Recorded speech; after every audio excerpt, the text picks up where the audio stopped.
नमस्कार दोस्तों, राशि चक्र चैनल में आपका स्वागत है। दोस्तों, हर एक व्यक्ति की इच्छा होती है कि उसका घर धन धान्य से भरा रहे, घर में सुख और शांति बनी रहे। वही हिंदू धर्म में माँ लक्ष्मी को धन, सुख और समृद्धि की देवी कहा गया है। माँ लक्ष्मी की कृपा से घर में सुख और समृद्धि के साथ धन का प्रवाह भी बना रहता है। साथ ही उनकी आराधना से घर की तिजोरी हमेशा भरी रहती है। देवी लक्ष्मी की सच्चे मन से पूजा आराधना करने से सभी मनोकामनाएं पूरी होती है। वही घर में माता लक्ष्मी के वास के लिए घर के मुख्य द्वार पर उनके चरण चिन्ह लगाना बेहद शुभ माना जाता है। इससे घर में उनका आगमन होता है और हमेशा माता लक्ष्मी की आपके ऊपर कृपा बनी रहती है। घर की सबसे पवित्र और शुद्ध जगह होती है घर का मंदिर। घर के मंदिर में सभी देवी देवता निवास करते हैं और उनकी पूजा पाठ से सकारात्मक ऊर्जा का संचार बना रहता है। वास्तुशास्त्र के अनुसार घर का पूजा स्थल हमेशा ईशान कोण में होना चाहिए। ईशान कोण देवी देवताओं की दिशा मानी जाती है और इसी दिशा के से शुभ फल की प्राप्ति होती है। वास्तु में घर के पूजा स्थल पर ओम, स्वस्तिक, श्री आदि धार्मिक चिन्ह होने के कई फायदे बताए गए हैं। इन चिन्ह से माँ लक्ष्मी की हमेशा कृपा रहती है और जीवन में भी सब मंगल बना रहता है। तो आइए जानते हैं घर के पूजा स्थल पर इन चिन्ह के होने से क्या फायदे मिलते हैं। घर में ओम का चिन्ह बनाने के फायदे। घर के पूजा स्थल पर केसर, कुमकुम, चंदन या हल्दी से ओम का चिन्ह बनाएं। मान्यता है कि पूजा स्थल पर ओम बनाने और उसके जाप से स्मरण शक्ति और एकाग्रता में वृद्धि होती है। साथ इसके शुभ संचार से घर परिवार में चल रहा तनाव भी दूर होता है। केसर या चंदन से बनाए गए ओम से सामाजिक और पारिवारिक जीवन में चल रही समस्याओं का अंत भी होता है और जीवन में तरक्की के मार्ग बनते हैं। तो हमेशा अपने घर के पूजा स्थल पर ओम का चिन्ह कुमकुम से, हल्दी से, केसर से या चंदन से जरूर बनाएं और घर के पूजा स्थल और मुख्य द्वार के दोनों ओर हल्दी से या कुमकुम से स्वस्तिक का चिन्ह जरूर बनाएं और नीचे शुभ लाभ जरूर लिखें। वास्तु के अनुसार ऐसा करने से घर का वास्तु दोष दूर होता है और घर में सकारात्मक ऊर्जा का संचार बना रहता है।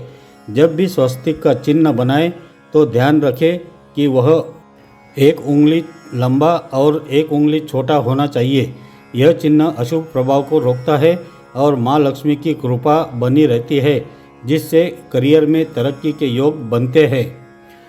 श्री का चिन्ह माता लक्ष्मी की प्रतीक माना जाता है। इसे घर के मंदिर में सिंदूर, कुमकुम, हल्दी या केसर से जरूर बनाएं।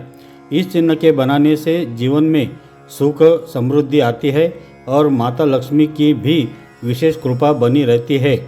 वास्तु के अनुसार श्री का चिन्ह बनाने से घर में कभी भी धन धान्य की कमी नहीं होती है और पारिवारिक सदस्यों में आपसी प्रेम बना रहता है। पूजा स्थल पर श्री का चिन्ह होने से माता लक्ष्मी स्वयं वहां निवास करती है। अगला है मंगल कलश। घर के पूजा स्थल पर सिंदूर से मंगल कलश का चिन्ह बनाने से सकारात्मक ऊर्जा बनी रहती है। आप ये मंगल कलश का चिन्ह कुमकुम से या हल्दी से या सिंदूर से भी बना सकते हैं। यह चिन्ह घर के वातावरण को शुद्ध और सकारात्मक रखता है और सभी तरह की अड़चनों को दूर करता है। वास्तु के अनुसार मंगल कलश को माता लक्ष्मी का प्रतीक माना जाता है और इससे घर परिवार में सुख समृद्धि बनी रहती है। साथ ही इस चिन्ह धन की आवक भी बनी रहती है और पारिवारिक सदस्यों की तरक्की भी होती है। अगला है घर के पूजा स्थल पर केसर, चंदन, सिंदूर या कुमकुम या हल्दी से पद्म यानी कि कमल या अष्टदल कमल का चिन्ह बनाना चाहिए। यह चिन्ह भगवान विष्णु और माता लक्ष्मी जी का प्रतीक माना जाता है।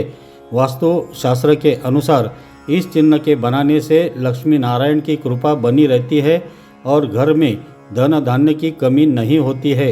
इस चिन्ह से आरोग्य की भी प्राप्ति होती है और सभी तरह के तनाव भी दूर रहते हैं। अगला है घर के पूजा स्थल पर आप गाय के पैर और लक्ष्मी माता के पैर यानी कि गाय के चरण और लक्ष्मी जी के चरण बना सकते हैं। यह मंगल का प्रतीक माना जाता है। गाय के चरण बनाने से सभी देवी देवताओं की कृपा बनी रहती है और जीवन में मंगल ही मंगल रहता है। अगर नौकरी, व्यापार या कारोबार में स्थिति सही नहीं चल रही है तो वास्तु के अनुसार पूजा स्थल पर इसे शुभ समय देखकर गाय के चरण के या लक्ष्मी जी के चरण जरूर बनाएं। ऐसा करने से स्थिति में सुधार आएगा और देवी देवताओं की कृपा भी बनी रहेगी। घर के मुख्य द्वार पर माता लक्ष्मी जी के चरण चिन्ह लगाने से कौन से फायदे होते हैं वो हम अभी जानते हैं। जिस प्रकार घर के मुख्य द्वार और मंदिर में स्वस्तिक का निशान बनाना और ओम लिखना शुभ माना जाता है, ठीक उसी प्रकार से घर के मुख्य द्वार पर माता लक्ष्मी के चरण चिन्ह लगाना शुभ होता है। इसे लगाने से घर में सुख और समृद्धि आती है, साथ ही माता का आपके घर में आगमन होता है। इससे घर की नकारात्मक ऊर्जा खत्म होती है और सकारात्मक वातावरण बनता है। घर में कभी भी आर्थिक संकट पैदा नहीं होता है। इसलिए माता लक्ष्मी के चरण चिन्ह लगाना घर के लिए बहुत शुभ होते हैं। वास्तुशास्त्र के अनुसार माँ लक्ष्मी का आशीर्वाद पाने के लिए जिस प्रकार सभी उनकी पूजा आराधना करते हैं और घर में उनकी मूर्ति स्थापित करते हैं, उसी प्रकार से घर में उनके चरण चिन्ह लगाने से भी उनका आशीर्वाद आपको हासिल होता है। इसके अलावा घर के मंदिर में माता लक्ष्मी के साथ भगवान कुबेर की भी तस्वीर लगाना शुभ होता है। हालांकि लक्ष्मी जी के चरण लगाने से पहले कुछ विशेष बातों का ध्यान जरूर रखना चाहिए। चरण चिन्ह लगाने के बाद रोज़ उसकी साफ सफाई करते रहना चाहिए, जिससे घर में सकारात्मक ऊर्जा का प्रवाह बना रहता है। साथ ही मेन गेट में किसी भी प्रकार की आवाज़ ना हो, यानी कि मेन गेट का जो शटर है उस पर आवाज़ ना हो। यदि आपके दरवाजे में किसी भी प्रकार की आवाज़ आती है तो यह नकारात्मक ऊर्जा पैदा करता है। इससे घर में तनाव बढ़ते हैं। तो मेन दरवाजे में या किसी भी दरवाजे में शटर की आवाज़ नहीं होनी चाहिए। तो दोस्तों, अगर ये जानकारी आपको अच्छी लगी है तो कमेंट ज़रूर कीजिए, और अगर ये वीडियो आपको पसंद आया है तो इसे लाइक कीजिए, शेयर कीजिए और अपने इस चैनल को सब्सक्राइब ज़रूर कीजिए। धन्यवाद।